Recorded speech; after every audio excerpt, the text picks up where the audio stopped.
Today we will be discussing about communicating through visuals. This video we will explain all about the subject, the description of the subject and what we are researching, along with the disadvantages and advantages, ethical side and unethical side.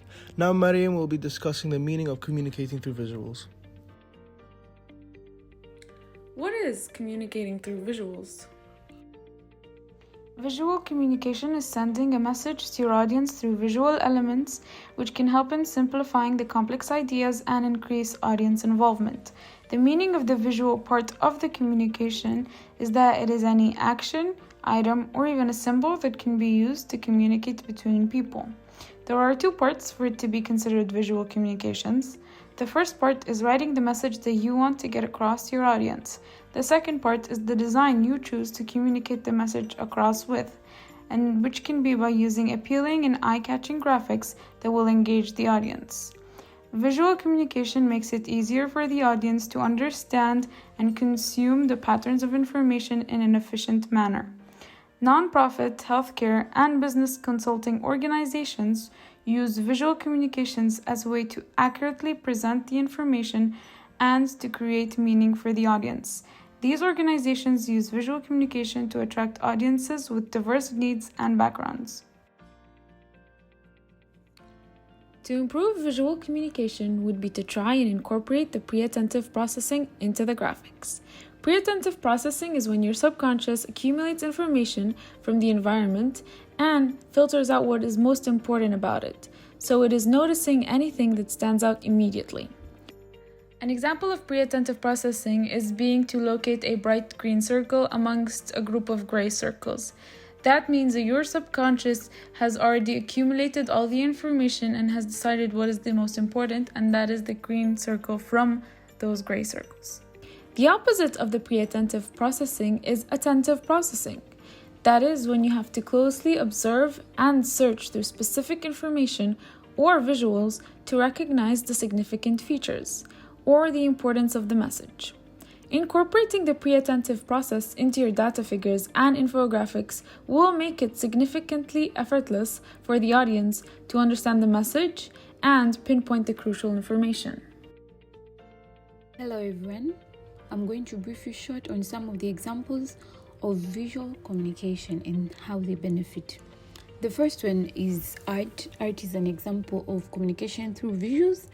With art, it can be used as in form of sculptures, drawing, ceramic, performing arts, and many others.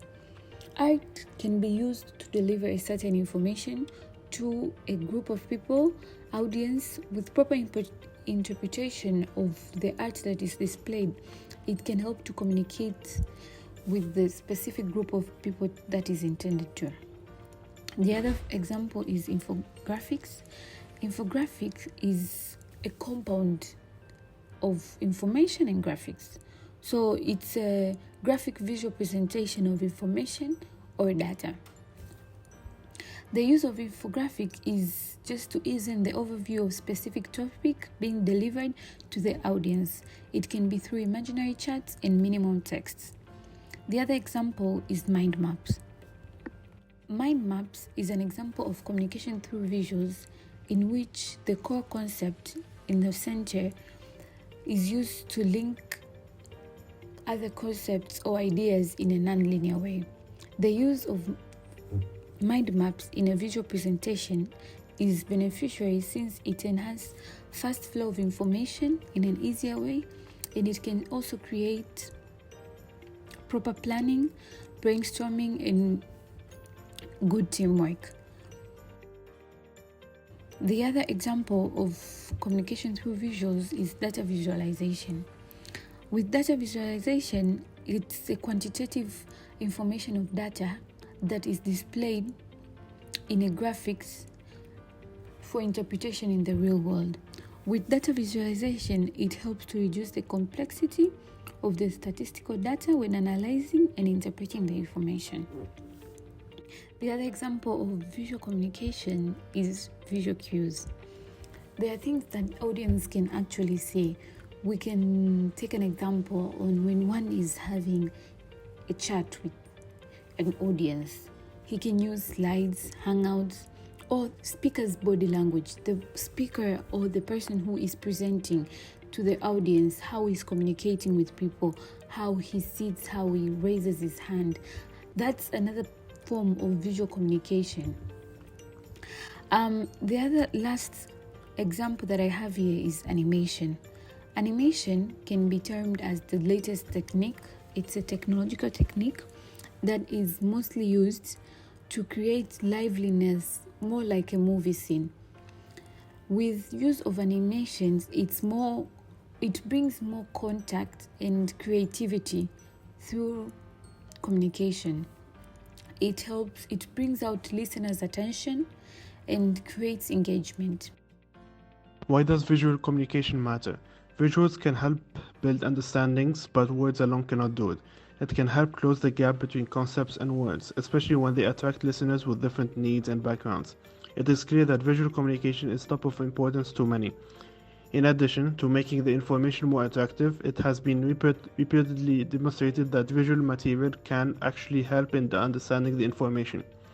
Visual communication can be used in engaging your audience, communicate complex information, tell a story and convey emotion, simplify emotion, and communicate the impact of your data. Visual communication describes the convenience of information and ideas in forms that can be read or looked upon. Some examples including objects, models, graphs, maps, tables, photographs, and diagrams. There are always advantages and disadvantages to things. The advantages for visual communications are: it's more effective for illiterate receivers. If the receivers are illiterate, visual communication is more effective for information exchange. They can easily comprehend knowledge provided in a visual format. Secondly, hand gestures may be used for oral speech to aid communication. Third, complex details, data, and figures can be presented in a simple manner using graphs, pictures, and diagrams. Fourth, preventing time wastage. Visual approaches aid in the prevention of time wastage. Visual techniques can communicate with a large number of receivers at once. While the disadvantages are, visual communication techniques like creating maps, charts, and diagrams are expensive. Second, the visual presentation of knowledge can become complicated at times. The recipients are unable to comprehend the presentation's significance. Third, time wastage. Visual strategies can take a long time to communicate.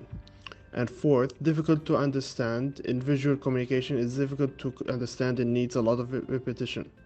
Since it communicates with others by movement, facial expressions, eye contact, touch, and other means that may be incomprehensible to the simple and foolish.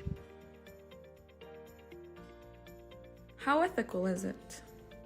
Ethics in visual communication deals with pillars like honesty, fairness, and integrity. A basic responsibility that should be followed when presenting graphics in a presentation or report is to present ethically. This includes presenting with integrity and not manipulating the graphics. Unethical behavior can arise in two main stages: during data collection and during presenting. Several key principles can be implemented to avoid any behavior that may seem unethical. First, disclosure. Properly referencing any source or data and disclosing any conflicts of interest that may affect the presentation. Headings and labels. Choosing an apt heading that reflects the idea of what is being presented and avoiding any unnecessary text or labels is one of the key principles. Honesty. Honesty is one of the most important elements to keep in mind when presenting any graphics. Honesty can be maintained by reporting all data correctly and avoiding any manipulation or exaggeration of data, etc. Scale. Scale here refers to the range that is taken into consideration when presenting. If the data is presented using the wrong scale, there are high chances that the audience will be misled and the information will be distorted. Therefore, it's very important to take into consideration the scale that you use to express your data. Carefulness. Carefulness can be maintained in several ways, like double-checking your graphics and source data, correctly placing all reference data in an ordered manner, using separators instead of commas when talking about large numbers, etc. Objectivity. Objectivity talks about avoiding any bias while creating or analyzing the visuals. It's important to understand how the audience may interpret the graphic to avoid any miscommunication issues. Openness. Openness is an important element when it comes to visual creations.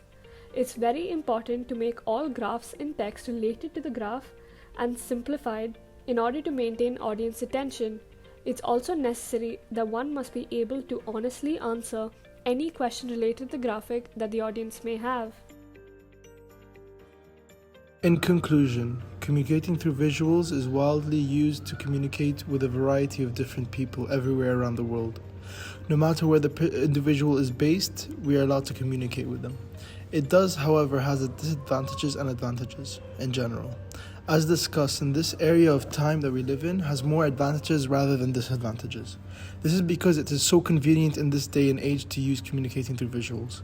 Unethically, however, this has some issues with communicating. However, this is a great creation with a great amount of opportunities, which works within our favor. Thank you so much for watching.